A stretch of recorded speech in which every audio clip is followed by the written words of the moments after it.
안녕하세요 여러분. 드디어 디즈니 첫 오리지널 사극 탕류가 10월 17일 최종회로 막을 내렸습니다. 추창민 감독과 추노해 천성일 작가가 14년 만에 다시 만든 사극이라는 점에서 많은 기대를 모았던 작품이죠. 9부작으로 끝난 이 드라마, 과연 완결이 만족스러웠을까요? 그리고 시즌2는 나올 수 있을까요? 오늘은 8, 9화 격동의 전개와 함께 시즌2 가능성까지 깊이 파헤쳐 보도록 하겠습니다. 먼저 8화부터 살펴볼게요. 탕류 8화는 마포나루 왈패들의 귀여운 막내였던 말보기가 왕해에게 죽임을 당하면서 분위기가 완전 초상집처럼 변합니다. 말보기를 유난히 아꼈던 장시율은 눈물 대신 검을 들었죠. 제작진이 공개한 스틸컷을 보면 로운의 날카로운 눈빛이 정말 압도적이에요. 반드시 대가를 치르게 할 겁니다. 라는 대사가 그의 분노를 고스란히 담아내는데요. 어머니, 말보기, 그리고 정천까지 왕해에게 잃은 것이 너무 많았던 시율에게 복수의 이유 3종 세트가 완성된 거죠. 무덕은 시율을 말리려고 하는데요. 내가 상대할 그런 놈 아니다라고 충고하지만 시율의 결심은 단단했어요. 왕해의 무리를 혼자서도 당해내기 힘들 뿐더러 그 배후에 있는 인물들을 생각하면 시도조차 해서는 안 될 일이었거든요. 설사 왕해를 죽인다 하더라도 그 뒷감당은 어찌할 건지 이돌개가 움직여 시율을 체포하여 죽일 게 뻔하고 그렇게 되면 마포나루의 왈패들 역시 주인이 바뀔 것이 뻔했으니까요. 흥미로운 건 왕해의 선택입니다. 사람을 죽이고 옥에 갇혔지만 금방 풀려나죠. 이돌개에게 당신의 개가 되겠습니다. 라며 고개를 숙인 거예요. 하지만 이게 진심일까요? 왕해의 야심은 조선의 모든 나루터를 장악하는 것인데 그에게 이돌개는 그저 이용할 수단에 불과해 보입니다. 실제로 이돌개는 왕해에게 대오군이 만들고 있는 지도를 가져오라는 미션을 내려요. 당시 지도를 개인이 갖는 건 불법이나 다름없었거든요. 지도를 갖는 자는 큰 힘을 독점하는 것과 다름없어서요. 때문에 대오군이 지도를 만들고 있다는 사실은 그의 반대 세력에게 있어서는 기회이기도 했어요. 반정과 역모를 꾸민다고 잡아들인다면 그의 싹을 먼저 잘라낼 수 있었던 거죠. 여기서 가장 아쉬웠던 부분이 나오는데요. 바로 대오군과 정천이라는 중요한 캐릭터가 너무 쉽게 퇴장했다는 점입니다. 대오군은 조선을 바꾸려는 큰 뜻을 품은 인물이었어요.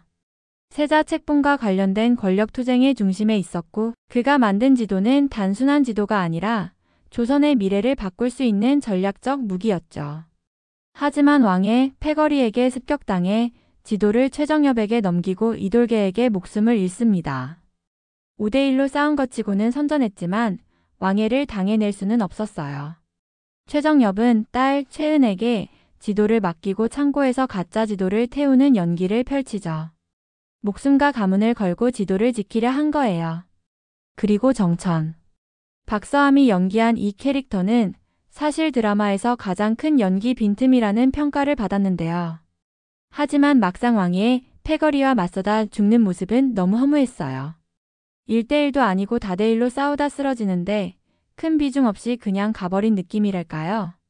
자, 이제 9화 최종회로 넘어가 볼게요. 최종회에서 시율은 드디어 왕해와 단판을 짓습니다. 정천의 말 한마디에 최은은 마포나루 검지 시율을 찾았고 그 덕분에 목숨을 부지할 수 있었어요. 강행수가 대오군의 지도를 보여주지만 사실 이 지도가 시율에게 큰 의미가 있지는 않았어요. 그저 복수의 트리거가 된 것은 정천의 죽음이었고 정천이 목숨을 바쳐 지키려고 한 것이 이 지도라는 것이 중요했던 거죠.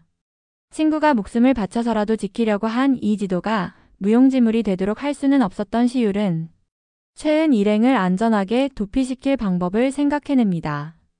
이전과 달리 짧은 수련으로 전투력이 올랐는지 왕해와의 대결은 막상막하 그 자체였어요. 맨주먹 싸움에서는 시율이 앞섰고 비록 옆구리에 칼이 찔리는 위기가 있었지만 시율은 자신을 향한 칼을 손으로 잡아 왕해의 목으로 꽂아 넣습니다. 어머니, 말보기, 정천의 복수를 완성한 거죠. 하지만 여기서 조금 아쉬운 점은 시율의 복수에 대의가 없다는 거예요.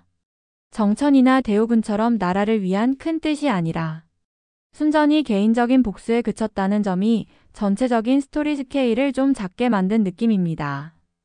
박지환이 연기한 무덕의 마지막 선택도 정말 흥미로웠는데요. 최은은 지도를 가지고 강화도까지 가야 했고 배를 마련해달라고 무덕에게 전 재산을 내놓아요. 엄청난 돈에 동요하는 무덕이지만 역적을 도왔다가 잘못되면 끝이라는 두려움에 쉽게 결정하지 못하죠. 결국 무덕은 이돌개를 찾아가 최은 일행의 거처를 밀고 합니다. 눈물을 흘리며 고하는 모습을 보고 잠깐 이게 일부러 병사들을 유인하려는 거야 라고 생각했지만 아니었어요. 무덕은 끝까지 무덕이었습니다. 결국 두려웠던 거죠. 자신의 가족들까지 괜히 피해를 볼까 봐요. 하지만 시율은 이미 무덕이 배신할 걸 알고 있었어요. 무덕이 관아의 병력을 모두 이끌고 길목을 비우면 그때 백길이 아니라 육로로 최은 일행을 도주시키는 게 시율의 계획이었던 거죠. 최은이 전 재산을 내놓은 마당에 마포나루 알페와라리를 비롯한 이들은 그 돈을 놓치기 싫었을 거예요. 그 때문에 무덕을 배신하고 이들은 최은 일행을 돕게 됩니다. 물론 시율은 무덕이 결코 죽지 않을 것이라는 확신이 있었겠죠. 역시나 무덕은 이돌개에게 얻어터지고 엄지자리를 빼앗기지만 목숨만은 부지합니다. 이돌개의 배후는 끝내 밝혀지지 않았어요. 그저 서인 세력을 무너뜨리고 세자 책봉 뒤에 숨어있는 권력자들이라는 것만 암시될 뿐이죠. 대호군의 지도를 가져오지 못한 이돌개는 배후 세력에게 버림받습니다. 각 나루터 엄지들이 그동안 참아왔던 울분을 표현하듯 이돌개에게 칼을 꽂는 장면은 카타르시스를 주지만 동시에 권력의 무상함을 보여줘요. 이돌개의 후임은 포도청의 종사관으로 보이는데 그도 나중에 똑같이 버림받겠죠. 권력의 톱니바퀴는 계속 돌아가니까요. 그리고 최은과 장시율은 서로의 이름만을 부르며 작별합니다. 단 한 번의 키스신도 없이요. 이건 무엇을 의미할까요? 바로 시즌2를 기대하라는 신호입니다. 그리고 전쟁이 발발해요. 이것이 대호군이 염려했던 외의 침략일까요? 국경으로 향하던 시율은 멈춰서서 고민에 빠지는데요. 강화로 향한 최은이 걱정된 걸까요? 완벽한 열린 결말이었습니다. 자, 그럼 이제 가장 중요한 질문으로 넘어가 볼게요. 시즌2는 나올까요? 제 예측으로는 90% 이상 확률로 제작된다고 봅니다. 왜냐하면 첫째, 추창민 감독이 제작 발표회에서 충분히 확장 가능한 이야기라고 명확히 밝혔거든요. 디즈니도 흥행 추이에 따라 시즌2를 검토 중이라고 공식 언급했고요. 둘째, 9부작으로 마무리하기엔 너무 많은 이야기가 남았어요. 이돌개의 배후 세력은 누구인지, 시율의 과거는 완전히 밝혀졌는지, 최은과 시율의 로맨스는 어떻게 될지, 그리고 시율의 목표가 왕해에 대한 복수로 끝나면 너무 섭섭하잖아요. 더 큰 대의가 필요하죠. 셋째, 제작진은 남강이나 북강을 배경으로 한 확장 세계관도 논의 중이라고 해요. 경강, 그러니까 한강 마포나루만이 아니라 조선의 다른 나루터를 배경으로 한 스토리도 가능하다는 거죠. 탕류 유니버스가 탄생할 수도 있다는 겁니다. 넷째, 디즈니는 무빙 시즌2를 이미 확정했고 조명가게 등 다른 오리지널 작품들도 시즌제를 적극 검토하고 있어요. 글로벌 OTT 시장에서 성공한 IP를 시즌제로 확장하는 건 이제 필수 전략이죠. 다섯째, 탕류는 디즈니 한국에서 1위를 기록했어요. 로운과 신예은의 케미스트리, 박지환과 최규하의 명연기, 그리고 3만 편 규모의 영화급 세트와 전통 음악을 현대적으로 재해석한 OST까지 작품성과 대중성을 모두 인정받았다면 시즌2는 당연한 수순 아닐까요? 시즌2에서 제가 보고 싶은 건 이거예요. 먼저 시율에 대해 찾기인데요. 가장 아쉬웠던 부분이 바로 이겁니다. 시율의 복수가 너무 개인적이었거든요. 시즌2에서는 정청과 대호군이 꿈꿨던 조선을 바꾸는 큰 뜻을 시율이 이어받으면 좋겠어요. 생존을 넘어 세상을 바꾸는 남자로 성장하는 모습을 보고 싶습니다. 그리고 최은과의 본격 로맨스도 필요하죠. 9화 동안 로맨스가 없었잖아요. 이름만 부르고 끝이라니요? 최은이 강화도에서 무엇을 하게 될지, 그리고 시율과 어떻게 재회할지가 정말 궁금합니다. 또 새로운 빌런의 등장도 필요해요. 왕해가 사라졌으니 더 강력한 빌런이 필요하겠죠. 이돌계의 배후였던 권력자들이 본격적으로 등장할 수도 있고 아니면 외의 침략과 관련된 새로운 적이 나타날 수도 있을 거예요.